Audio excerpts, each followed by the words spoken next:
नमस्कार, मैं हूं अनुषी गुप्ता और आप देख रहे हैं एक नई वीडियो के साथ एनडीटीवी इंडिया।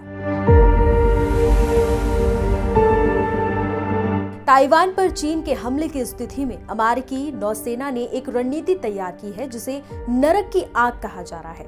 चीन अगर ताइवान पर हमला करता है तो ये उसकी बहुत बड़ी गलती होगी। ऐसा इसलिए कहा जा रहा है क्योंकि अमेरिका ने एक रणनीति बनाई है जिससे वो चीन को ताइवान पर हमला करने पर बहुत नुकसान पहुंचा सकता है। अमेरिका की नेवी के एक अफसर ने बताया कि उनकी रेप्लिकेटर नाम की योजना का पहला हिस्सा अगस्त तक तैयार हो जाएगा, जिससे चीन के लिए नरक जैसा माहौल बन जाएगा। सीधे शब्दों में अगर कहें तो अमेरिका ने ताइवान की रक्षा के लिए तैयारी कर ली है और अगर चीन हमला करता है तो अमेरिका उसे बहुत भारी नुकसान पहुंचाएगा। कैलिफोर्निया में एक नेवी के सम्मेलन में कैप्टन कैंपबेल ने बताया कि रेप्लिकेटर नाम की योजना जो अमेरिका ने बनाई है वो एक तय समय पर पूरी हो जाएगी।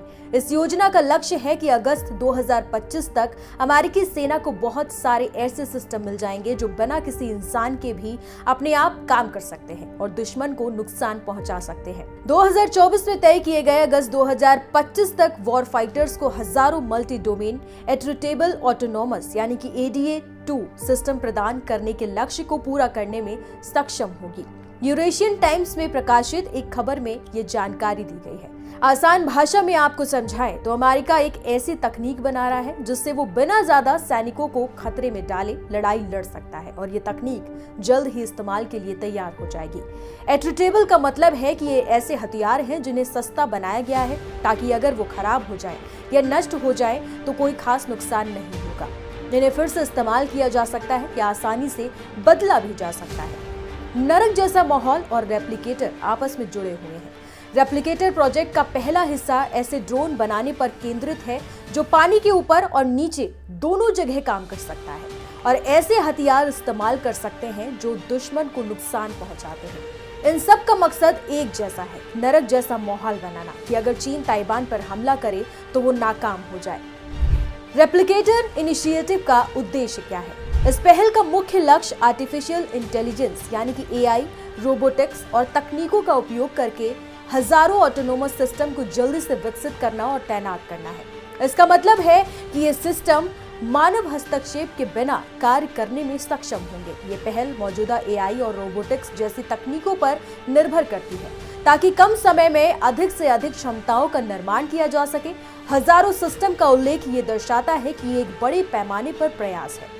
इसका उद्देश्य कुछ प्रोटोटाइप बनाने के बजाय वास्तविक दुनिया की स्थितियों में उपयोग के लिए कई प्रणालियों को तैयार करना है। इसमें DIU एक महत्वपूर्ण भूमिका निभाता है जिसका मुख्य कार्य सॉफ्टवेयर साझा करना है। ये विभिन्न स्रोतों से क्षमताओं को एकत्रित करने और उन्हें एक साथ जोड़ने में मदद करता है। DIU का लक्ष्य पारंपरिक अधिग्रहण प्रणालियों की तुलना में तेजी से समस्याओं का समाधान करना है। इसका अर्थ है कि ये अधिक लचीला और गतिशील दृष्टिकोण अपनाता है।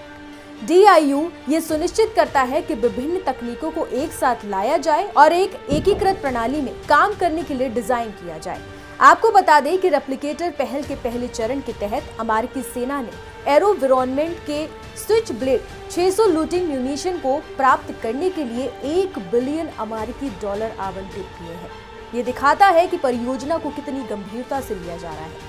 स्विच ब्लेड 600 एक टैंक नष्ट करने वाला ड्रोन है जो युद्ध के मैदान में महत्वपूर्ण भूमिका निभा सकता है। ये एक ऐसी प्रणाली है जो लक्ष्य पर हमला करने और नष्ट करने में सक्षम है।